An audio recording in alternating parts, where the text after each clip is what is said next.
दोस्तों बड़ी अपडेट निकल के आ रही है। ज्वाइन इंडियन कोस्ट गार्ड की तरफ से जो है नाविक जीडी की वैकेंसी जो है निकल कर आ चुकी है। अगर आप 12वीं पास हैं तो आप इस वैकेंसी के लिए फॉर्म को अप्लाई कर सकते हैं। इसका जो है फुल नोटिफिकेशन आ चुका है। कब से ऑनलाइन होगी, एज लिमिट क्या है, सैलरी क्या है, सिलेक्शन प्रोसेस क्या है, आपकी हाइट क्या होनी चाहिए, ये सारा चीज़ों के बारे में हम यहाँ पे जो है डिस्कस करके आपको बताने वाले हैं। तो फ्रेंड देख सकते हैं ये जो है ऑफिशियली नोटिफिकेशन जो है जारी कर दिया गया है मिनिस्ट्री ऑफ डिफेंस के द्वारा, इंडियन कोस्ट गार्ड के द्वारा। एज ए नाविक जनरल ड्यूटी का ये पद रहने वाला है। आपका विज्ञापन संख्या पे देख सकते हैं 02/2024 बैच का ये रहने वाला है। ऑनलाइन मोड में आपको फॉर्म भरे जाएंगे। 13 फरवरी से लेकर 27 फरवरी 2024 तक आप जो फॉर्म को अप्लाई करेंगे। अब यहाँ देखेंगे तो एलिजिबिलिटी कंडीशन में यहाँ बोला गया कि मेल इंडियन सिटीजन यहाँ पे फॉर्म को अप्लाई कर पाएंगे। यह जो पद होता है पोस्ट ऑफ नाविक जनरल ड्यूटी जो है कहलाता है इंडियन कोस्ट गार्ड में। आप देख सकते हैं इस प्रकार से जो है आप रहते हैं। यहाँ पे देख सकते हैं ये शिप में आपको वर्क करना होता है, ये आप जो है कोस्ट गार्ड कहलाते हैं। एसेंशियल क्वालिफिकेशन की बात करें कि कौन लोग फॉर्म को भर सकता है, तो देखिए यहाँ पे लिखा हुआ है कि 10+2 पास होना चाहिए। मैथ एंड फिजिक्स आपके जो है विषय होने चाहिए। मतलब क्या कि 12वीं क्लास साइंस विषय से पास होनी चाहिए और उस विषय में मैथ और फिजिक्स आपको बहुत ज़्यादा जरूरी है, तभी आप फॉर्म को अप्लाई कर पाएंगे। परसेंटेज का कोई रिक्वायरमेंट नहीं रखा गया है कि इतना ही परसेंट चाहिए, उतना ही परसेंट चाहिए, नहीं। सिर्फ आप जो है 12वीं पास होने चाहिए मैथ और फिजिक्स विषय के साथ, तो आप यहाँ पे फॉर्म को अप्लाई कर पाएंगे। यहाँ लिखा गया candidates are to fill mark of all subject, मतलब जितने भी सब्जेक्ट्स होते हैं उन सबका जो है मार्क्स आपको भरना होता है जब आप ऑनलाइन अप्लाई करते हैं। तो यहाँ अपीयरिंग वाले कैंडिडेट्स जो है फॉर्म को अप्लाई नहीं कर सकते हैं, क्योंकि यहाँ पे जो है सभी मार्क्स को आपको जो है दिखाना होता है फॉर्म भरते समय। जैसे बहुत सारे लोग 2024 में अपीयर हैं 12वीं, तो नहीं भर पाएंगे क्योंकि उनका यहाँ पे एलिजिबल नहीं हो, क्योंकि उनका अभी रिजल्ट आना बाकी है। अब यहाँ एज की बात करें तो 18 से 22 वर्ष की आपकी उम्र सीमा है। इसके अलावा SC/ST को 5 साल का छूट मिल जाता है। मतलब अगर कोई SC/ST बंदा है तो उनका जो उम्र हो जाएगा 18 से लेकर 27 वर्ष यहाँ पे हो जाएगा। OBC को देखेंगे तो 3 साल का छूट मिल जाता है। तो इनके लिए आप देखेंगे तो इनका उम्र सीमा हो जाएगा 18 से लेकर 25 वर्ष उम्र सीमा है, तो आप फॉर्म को अप्लाई कर पाएंगे। वो भी नॉन क्रीमी लेयर OBC से आप आते हैं तो आप फॉर्म को भरेंगे। ये सेंट्रल लेवल का गवर्नमेंट जॉब होता है, तो जो भी आप डॉक्यूमेंट्स बनवाएंगे, जाति और निवास, वो सब आपका जो सेंट्रल लेवल का होना चाहिए। अब यहाँ डेट ऑफ बर्थ का रेंज दिया है 18 से 22 वर्ष के बीच अगर आप आते हैं तो आपका डेट ऑफ बर्थ 1 सितंबर 2002 से लेकर 31 अगस्त 2006 के बीच या इस दिन आपका डेट ऑफ बर्थ है, तो आप फॉर्म को भरेंगे। अपर एज में जिनको छूट है 18 से 27 वर्ष, 18 से 25 वर्ष, वो अपना एज की गणना कर लेंगे। आप यहाँ देख सकते हैं। अब यहाँ पे देखेंगे तो रीजन और zone wise vacancy, category wise vacancy दिखाई गई है। तो यहाँ पे आप देखेंगे आपका जो है जोन दिया हुआ है, कैटेगरी यहाँ दिया हुआ है, टोटल वैकेंसी दिया हुआ है। तो नॉर्थ जोन में देखेंगे तो जनरल के लिए 31 पद है, EWS के लिए 8 है, OBC के लिए 17 है, ST के लिए 8 है, SC के लिए 14 है, 79 नॉर्थ जोन में है। वेस्ट जोन में इसी तरह से देखेंगे तो 66 पद है। नॉर्थ ईस्ट में देखेंगे तो 68 पद है। ईस्ट में देखेंगे तो आपका 33 पद है। नॉर्थ वेस्ट में आप देखेंगे तो 12 पद है। अंडमान निकोबार में 3 पद है। इस तरह से जो 260 पदों भर्ती यहाँ पे निकाली गई है। अब यहाँ पे नॉर्थ जोन में कौन कौन आएगा तो जम्मू कश्मीर, दिल्ली, हरियाणा, पंजाब, राजस्थान, उत्तर प्रदेश, हिमाचल प्रदेश, उत्तराखंड, चंडीगढ़। वेस्ट जोन में देखेंगे तो छत्तीसगढ़, महाराष्ट्र, केरला, मध्य प्रदेश, कर्नाटका, गोवा, दादर नगर, इस तरह से। नॉर्थ ईस्ट में आप देखेंगे तो नॉर्थ ईस्ट आपका ये रहा, ये देखिए ये रहा, जिसमें आपके देखेंगे तो टोटल जो 68 पद हैं। तो 68 पद में बिहार, वेस्ट बंगाल, झारखंड, असम, त्रिपुरा, मेघालय, मणिपुर, नागालैंड, अरुणाचल प्रदेश, इस तरह से आपको जो है डिवाइड कर दिए गए, मतलब रीजन वाइज, जोन वाइज। इसके वजह से यहाँ पे ईस्ट में देखें तो आंध्र प्रदेश, तमिलनाडु, पांडुचेरी। तो ईस्ट आप देखेंगे तो ये आपका रह गया, ये वाला। इसमें आपका पद जो है आप देखेंगे तो ईस्ट में आपका यहाँ पे 33 पद रहने वाला है। इसी तरह से नॉर्थ वेस्ट जो गुजरात में आता है, इस तरह से वैकेंसी दिखाया गया। अब सिलेक्शन प्रोसेस को समझते हैं और आगे हम जो है डिस्कस करेंगे सैलरी के बारे में। इसके अलावा जो है फोटोग्राफ किस तरह से आपको अपलोड करना है, कौन कौन से डॉक्यूमेंट्स लाएंगे फॉर्म भरते समय। हम प्रॉपर एक वीडियो लेकर आएंगे जिस दिन इसका आवेदन स्टार्ट होगा 13 फरवरी को भी हम एक प्रॉपर वीडियो लेकर आएंगे कैसे फॉर्म को भरेंगे, वो वीडियो पहले देखिएगा। आपको लाइव इमेज भी कैप्चर करना है फॉर्म भरते समय, ये बहुत ज़्यादा मैंडेटरी है। बहुत सारे लोग गलती कर बैठते हैं यहाँ पे फोटो अपलोड करते हैं, लाइव फोटो अपलोड करते हैं, तो इस चीज़ को ध्यान देना है। इसके अलावा आपको जो है जो लेटेस्ट फोटोग्राफ है वो भी आपको अपलोड करना है रजिस्ट्रेशन करते हुए समय। इसके अलावा एडिशनली आपको लाइव इमेज भी आपको अपलोड करना है, कैप्चर करना है अपने कंप्यूटर से।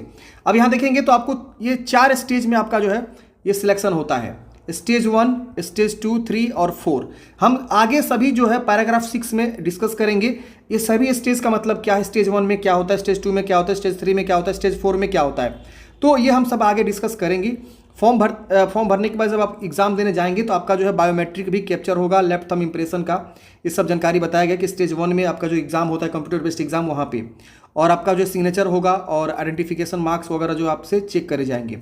अब यहाँ देखेंगे स्टेज 1 कंप्यूटर बेस्ड एग्जाम होगा, यानी आपको जो है एक रिटन एग्जाम आपको देना होगा स्टेज 1 में ही, और उसमें आपको एक कलर जो है प्रिंट आउट या एडमिट कार्ड लेकर जाना होता है ब्लैक एंड व्हाइट में, 2 पासपोर्ट साइज कलर फोटोग्राफ लेकर जाना होता है जिस तरह से आप एप्लीकेशन में अपलोड किए रहते हैं। इसकी वजह से एक आईडी प्रूफ आपको लेकर जाना होता है। तो ये पहले ही बता दें कि स्टेज 1 में आपको क्या क्या डॉक्यूमेंट्स लेकर जानी होती है जब आप स्टेज 1 कंप्यूटर बेस्ड एग्जाम देने जाते हैं, तो रिटन एग्जाम। और SC/ST होंगे तो अपना जो है यहाँ पे ओरिजिनल कैटेगरी सर्टिफिकेट भी लेकर जाएंगे। अब स्टेज 1 में आप देखेंगे तो होता क्या है कि एक जो है आपका रिटन टेस्ट होता है। रिटन टेस्ट देखेंगे तो 2 सेक्शन का होता है। एक सेक्शन में आप देखेंगे तो यहाँ पे बताया गया है कि आपका सेक्शन 1 में यहाँ देखेंगे 60 मार्क्स का होता है, 45 मिनट समय मिलता है और 60 क्वेश्चन आपको होते हैं। सेक्शन 2 में देखेंगे तो यहाँ पे आपको दिया है सेक्शन 2 में आपका जो है देखेंगे तो 50 मार्क्स का होता है, 30 मिनट समय मिलते हैं, 50 क्वेश्चन यहाँ पे रहते हैं। तो इस तरह से सेक्शन 1 प्लस सेक्शन 2 2 सेक्शन से आपके क्वेश्चन यहाँ पे पूछे जाते हैं, जो कि आपको यहाँ पे जो है बताया गया है। तो आप यहाँ देख सकते हैं 2 सेक्शन होता है रिटन एग्जाम का, सेक्शन 1 और सेक्शन 2। अब सेक्शन 1 में मैंने बताया यहाँ पे और सेक्शन 2 में मैंने बताया। अब बात आती है कि पासिंग मार्क्स क्या होता है। तो ये पासिंग मार्क्स सिर्फ यहाँ पे दिखाने के लिए है, ध्यान दीजिएगा। आपको अच्छा से अच्छा स्कोर आपको करना है।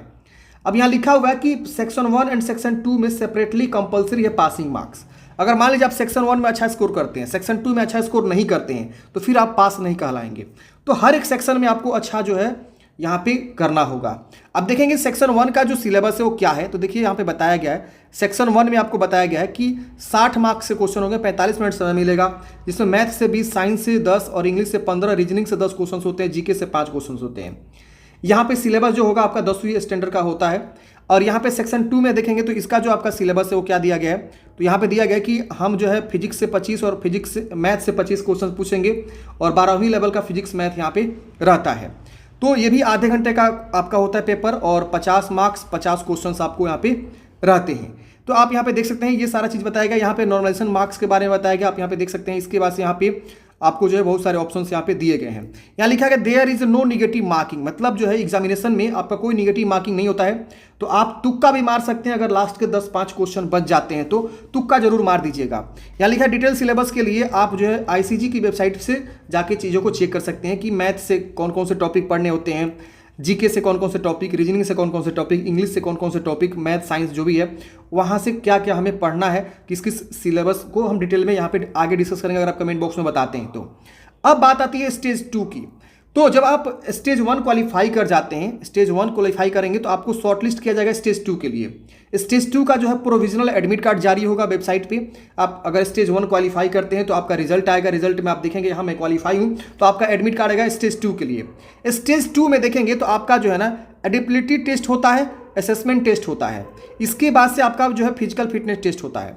फिजिकल फिटनेस टेस्ट में आपको दौड़ना होता है 1.6 किलोमीटर की रनिंग 7 मिनट में, 20 स्क्वाट्स अप करनी है, उठक बैठक करते हैं और 10 पुशअप आपको करने होते हैं। तो ये स्टेज 2 होता है। स्टेज 2 में आपका जो है डॉक्यूमेंट्स वेरिफिकेशन भी यहाँ पे मांगे जाते हैं, जैसे कि all information provide on all application has been match with our original documents, मतलब आपको जो है ओरिजिनल डॉक्यूमेंट के साथ मैच करना चाहिए जो भी आपका जो डॉक्यूमेंट्स आपने फॉर्म भरते समय दिया हुआ है। अब आता है फ्रेंड्स स्टेज 3। अब देखिए यहाँ पे बोला गया कि preparation of final merit list for stage 3। Stage 3 के लिए किस प्रकार से लोग जो है प्रिपरेशन करते हैं मेरिट को, यहाँ पे इन्होंने जानकारी दिया हुआ है, आप यहाँ देख सकते हैं। इसके बाद से स्टेज 3 में होता क्या है, तो देखिए जो भी कैंडिडेट्स स्टेज 1 और स्टेज 2 क्वालिफाई करते हैं, मतलब स्टेज 1 में रिटन एग्जाम, स्टेज 2 में आपका जो फिजिकल फिटनेस टेस्ट, ये 2 होता है, तो आप जो है स्टेज 3 में जाते हैं अगर ये दोनों क्वालिफाई करते हैं तो। और ये चिल्का INS चिल्का, मतलब जो इनका जो सबमरीन जहाँ होता है, जहाँ ये लोग शिप लगाते हैं वहाँ जाना होता है। तो इंडिया में 2-3 जगह INS चिल्का है, वहाँ पे आपको जाना होगा। सॉरी, ये जगह का नाम है INS चिल्का, वहीं पे आपका ये ट्रेनिंग जहाँ होता है ना, वहीं पे आपको जो बुलाते हैं डॉक्यूमेंट्स वेरिफिकेशन के लिए। डॉक्यूमेंट्स वेरिफिकेशन में जितने भी आपके डॉक्यूमेंट्स रहते हैं वो सारा का सारा जो है आपको यहाँ पे जाँच किए जाते हैं स्टेज 3 में। और उसके बाद से आपका फाइनल मेडिकल यहाँ पे होता है, प्री इनरोल मेडिकल होता है चिल्का पे। अब उसके बाद से आपका जो है सबमिशन ऑफ ओरिजिनल डॉक्यूमेंट्स होता है और पुलिस वेरिफिकेशन होता है, अदर एसोसिएट्स यहाँ पे कर जाते हैं। इसके बाद आता है स्टेज 4। स्टेज 4 में बोला गया था candidates undergoing training at INS Chilka are to submit our original documents. तो stage 3 and verification of original documents through board university state government will be carry out by Indian Coast Guard. मतलब क्या कि stage 4 में आपका final selection हो जाता है, आपको अपना ओरिजिनल डॉक्यूमेंट्स को सबमिट कर देना होता है और आपकी ट्रेनिंग जो है एनएस चिल्का पे स्टार्ट हो जाती है। तो ये 4 स्टेज में मैंने आपको बताया कि सिलेक्शन प्रोसेस यहाँ पे क्या होता है। आगे हम हाइट के बारे में डिस्कस करेंगे। यहाँ पे समझते हैं हाउ टू अप्लाई। तो 13 फरवरी से आवेदन स्टार्ट होगा, 27 फरवरी तक आप फॉर्म को भरेंगे। तो बहुत कम समय ये लोग देते हैं फॉर्म भरने के लिए, और सबसे फास्ट प्रोसेस होता है रिक्रूटमेंट का इनका। तो अगर आपको जल्दी जॉब चाहिए, अच्छी सैलरी वाली जॉब चाहिए, तो आप यहाँ पे मन लगा के तैयारी करिए फ्रेंड्स। आपका यहाँ पे जो है बहुत ही फास्ट प्रोसेस होता है। इसी वेबसाइट से फॉर्म भरे जाएंगे, ज्वाइन इंडियन कोस्ट गार्ड के ऑफिशियल वेबसाइट से। 13 फरवरी को हम एक प्रॉपर वीडियो लेकर आएंगे कैसे आपको फॉर्म को अप्लाई करना है। फॉर्म भरते समय आपको क्या क्या डॉक्यूमेंट्स अपलोड करने हैं, तो कलर पासपोर्ट साइज फोटोग्राफ आपको लगेंगे, जो आपको ब्लैक स्लेट पकड़ के और उस स्लेट के ऊपर जो है ना वाइट चौक से आपको अपना नाम लिखना है कैपिटल में, और वहाँ पे डेट लिखना है कि कब आपने फोटो खिंचवाया हुआ है। तो ये आप जो है ब्लैक स्लेट पकड़ के अपने चेस्ट पे रखेंगे, और उस स्लेट के ऊपर जो है आपका नाम लिखा होना चाहिए कैपिटल लेटर में, पूरा फुल नेम, और कब आपने फोटो खिंचवाया वो जरूर मेंशन होना चाहिए। उसी तरह का फोटोग्राफ आपको अपलोड करना है। इसके अलावा फॉर्म भरते समय आपको जो है लाइव इमेज भी कैप्चर करना है, गार्जियन का सिग्नेचर आपको लगाना है, कैंडिडेट सिग्नेचर यहाँ पे लगाना है, scan left thumb impression, date of birth proof में 10वीं का मार्कशीट या बर्थ सर्टिफिकेट लगाना है, और एक आईडी प्रूफ लगाना है, जैसे Aadhaar card, PAN card, voter ID card कोई एक लगा सकते हैं।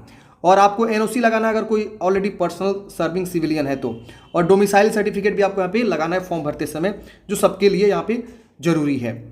अब यहाँ पे बताया गया है documents to be uploaded stage 2 में आपको कौन कौन से डॉक्यूमेंट्स अपलोड करने। तो देखिए इतने सारे डॉक्यूमेंट्स आपको जो है स्टेज 2 अगर आप अपीयर होते हैं तो उसके लिए आपको यहाँ पे लगते हैं। एग्जामिनेशन फी की बात करें तो कैंडिडेट्स को मतलब एक्सेप्ट SC/ST मतलब SC/ST को फी नहीं देना होता है।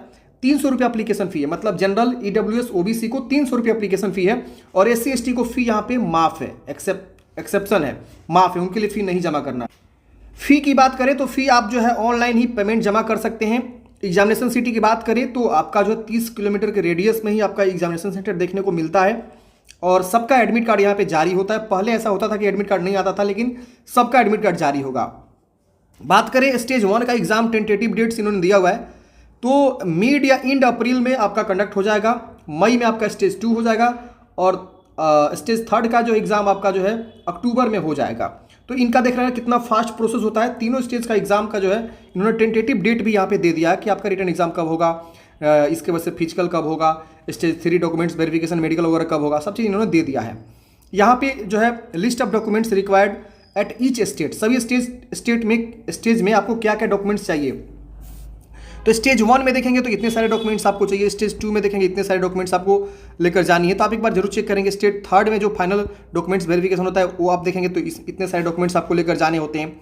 इसके वजह से आपका मेडिकल होता है। तो मेडिकल में देखेंगे तो आपकी हाइट नापी जाती है, 157 सेंटीमीटर मिनिमम आपकी हाइट चाहिए, भले आप किसी भी कैटेगरी से आते हो। अब यहाँ पे देखेंगे तो 5 सेंटीमीटर का जो है आपको छूट मिल जाता है।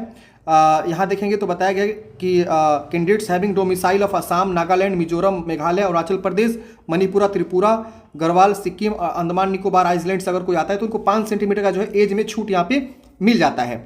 चेस्ट आपको जो 5 सेंटीमीटर फुलाना आना चाहिए, आपका कितना हो भी चेस्ट है वो मैटर नहीं करता है, बस 5 सेंटीमीटर फुलाना आना चाहिए। वजन जो आपका एज और हाइट होता है उसके अकॉर्डिंग होना चाहिए, और आपका सुनाई अच्छे से देना चाहिए, नॉर्मल। टैटू आपके बॉडी में परमानेंट नहीं होना चाहिए। अगर बॉडी में टैटू है परमानेंट तो उसे आप नहीं जा पाएंगे, अगर नॉर्मल है तो उसे रिमूव करवा लीजिएगा। अब यहाँ पे बताया गया ट्रेनिंग कहाँ होगा, तो जनरल ड्यूटी का ट्रेनिंग यहाँ पे टेंटेटिव है, बताया गया कि सितंबर 2024 में स्टार्ट होने के पूरे चांसेस रहते हैं, और नहीं होगा तो अक्टूबर तक आपके हो ही जाते हैं। 2024 में ही बैच स्टार्ट भी हो जाता है आपका ट्रेनिंग वाला। तो ये सारी जानकारी है फ्रेंड्स। अब देखिए सबसे बात आती है भैया रुपया कितना मिलेगा, आपको सैलरी क्या मिलेगा। देखिए सैलरी के मामले में आप मत सोचिए उतना, आपकी लाइफ सेट हो जाएगी। आप देख लीजिए यहाँ पे, समझिए, देखिए यहाँ पे पे पर्क एंड अदर बेनिफिट्स, नाविक जीडी की जो सैलरी होती है, बेसिक पे स्टार्टिंग सैलरी 1700 होती है। लेवल 3 की सैलरी से आप ज्वाइन करते हैं, प्लस डियरनेंस, अलाउंस, ये सब जो है आपके मिलते हैं। तो आपकी बेसिक सैलरी जो फ्रेंड्स 35,000 प्लस आपकी सैलरी यहाँ पे स्टार्टिंग की जो है इन हैंड सैलरी लगभग इतना रहती है, 30 से 35,000 के आसपास। जब आप प्रमोशन मतलब जितना लंबा समय तक वहाँ काम करते होंगे तो आपका जो है यहाँ पे प्रमोशन भी होता है, प्रधान अधिकारी तक रैंक तक आप जाते हैं, और आपकी सैलरी लेवल 8 हो जाती है। आपकी सैलरी बेसिक पे इतना जो है स्केल हो जाता है, प्लस विथ डियरनेस अलाउंसेस ये सब आपको होता है। अदर बेनिफिट्स में देखेंगे तो तमाम बेनिफिट्स आपको मिलते हैं, जैसे फ्री राशन, क्लॉथिंग का आपको जो सुविधा मिलता है, इसके अलावा फ्री मेडिकल आपको और आपके फैमिली को मिलता है। इसके अलावा गवर्नमेंट एकोमोडेशन आपके लिए और आपके फैमिली के लिए मिलता है। 45 दिन का जो है आप लीव ले सकते हैं। 8 डेज का कैजुअल लीव ले सकते हैं पर ईयर में। लीव ट्रेवल कॉन्सेशन आपको मिलता है, LTC मिलता है आपके लिए एंड फैमिली के लिए। डिपेंडेंट पेरेंट्स आपके मिलते हैं गवर्नमेंट रूल्स के अकॉर्डिंग। इसके अलावा कंट्रीब्यूशन पेंशन स्कीम आपको मिलता है। ग्रेचुटी ऑन रिटायरमेंट आपको मिलता है। इसके अलावा कैंटीन फैसिलिटी मिल जाती है, कैंटीन में बहुत सारा सामान सस्ता होता है, आप सबको पता है। लोन फैसिलिटी मिलता है, इसकी वजह से ECHS मेडिकल फैसिलिटी मिलता रहता है आफ्टर रिटायरमेंट। तो बहुत सारे होते हैं। आपका इंश्योरेंस कवर भी होता है, अगर आप कुछ होता है तो 75 लाख आपको जो इंश्योरेंस भी कवर यहाँ पे मिल जाता है। तो तमाम चीज़ें हैं फ्रेंड्स, आप यहाँ पे देख सकते हैं जो आपको बेनिफिट्स यहाँ पे मिल जाते हैं। तो ये भर्ती की फ्रेंड्स पूरी जानकारी थी। आई होप आपको जानकारी समझ में आया होगा। आपके मन में अगर इस भर्ती से रिगार्डिंग कोई भी डाउट्स है, कमेंट है, कमेंट बॉक्स में पूछिएगा। हम मिलेंगे किसी नेक्स्ट वीडियो में। आपका दिन शुभ हो। वीडियो अच्छा लगे तो प्लीज़ लाइक बटन दबा दीजिए। Thank you for watching friends. जय हिंद।